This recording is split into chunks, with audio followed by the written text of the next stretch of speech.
Hi guys, it's Auburn. For my demonstrative speech, I decided that I wanted to do CPR on a dog.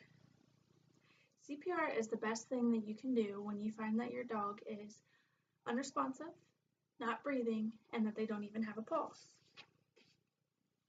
Chances are, if you have a dog, you wanted them. And a lot of people would do anything for their dog because they are considered family. For me, I love dogs. I've always loved dogs. I love all animals. And that's why I chose this topic. To prepare myself for this speech, I watched a couple different videos, and I also studied PetMD, which helped me with the knowledge that I could use for this video. So the steps for doing CPR is first you want to evaluate your dog. You want to make sure that you have them laying on their right side so you can find their pulse later. You'll want to call the vet or the emergency hospital for the vet. Now, to check for breathing, you can place the back of your hand by their mouth or your cheek, or you can even watch to see if their chest is rising and expanding. Next, you're going to want to open their mouth and see if you can find any blockage, and if you can, whether it's an object or liquid, you want to remove it. Once you have done that, you're going to want to pull the tongue forward and close their mouth. Now, to find the pulse for the dog, you can do it a couple different ways. You can check by the big metacarpal pad that's on their paw, or if you take their front leg, left leg, and bend it to where their elbow touches their body, that's where their heart's going to be. So you're going to want to check to see if your dog has a pulse. Now, to start actually giving CPR, you're going to want to straighten the head and neck, and this is going to give a direct airway for the dog. You're going to want to make sure that the tongue is still pulled forward and close their mouth. You're going to be positioned behind your dog. You'll find the heart and see if they have a heartbeat, as my dog doesn't. You're going to want to place both palms on their rib cage, a little below the heart. You don't want to do it directly on it. Now you're going to want to keep your elbows straight, and you're going to want to give quick compressions. And now your compressions are going to want to go 1/4 to 1/3 width of the chest. You're going to do 15 compressions for 10 seconds. 1, 2, 3, 4, 5, 6, 7, 8, 9, 10, 11, 12, 13, 14, 15.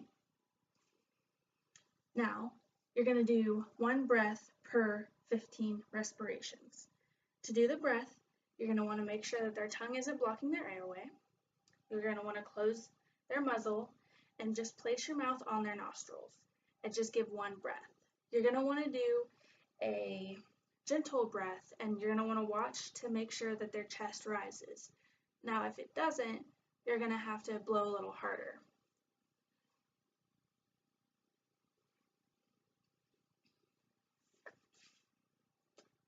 Now, after you give the breath, you're going to want to remove your mouth from their nose so that air can return to the body.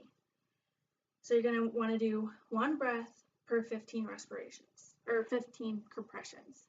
1, 2, 3, 4, 5, 6, 7, 8, 9, 10, 11, 12, 13, 14, 15.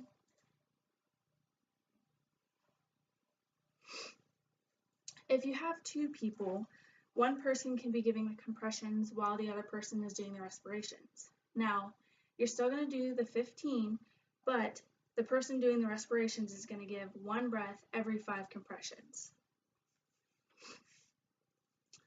After you do your 15 compressions in 1 breath, you're going to want to do an abdominal squeeze. Now, this is where your left hand goes under the abdomen and the right one is on top. So, under, on top. And you're just going to give it a squeeze. And you'll do 1 squeeze or push down on the abdomen, and it's going to be 1 per 15 to 1.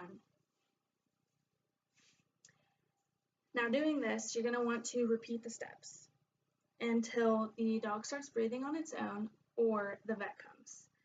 After about 20 minutes, if your dog isn't breathing on its own and the vet isn't there, you're going to want to think about discontinuing CPR because it's not likely that the dog is going to survive after 20 minutes of not breathing on its own. Now, there is a precaution that you want to take in when doing CPR. CPR is a very intense procedure. It will break ribs and it could cause a collapsed lung. But these are things that the vet can fix. So you don't want to not perform CPR because you're afraid of hurting the dog. So still do it, and then if you feel like you have caused another injury, you can do softer compressions, but remember the vet can always fix this. CPR is the best thing you can do for your dog if you have found it unconscious, unresponsive, it's not breathing, and there is no pulse. I hope this demo has helped you and helped you learn how to perform these steps on a dog. And here's a quote that I wanted to leave everybody with today. It's by Roger Caras. Dogs are not our whole life, but they make our lives whole. Thank you for joining me today, and I hope this demo is giving you the information needed to perform this on your dog or your furry friend if you ever need to. Thank you. Goodbye.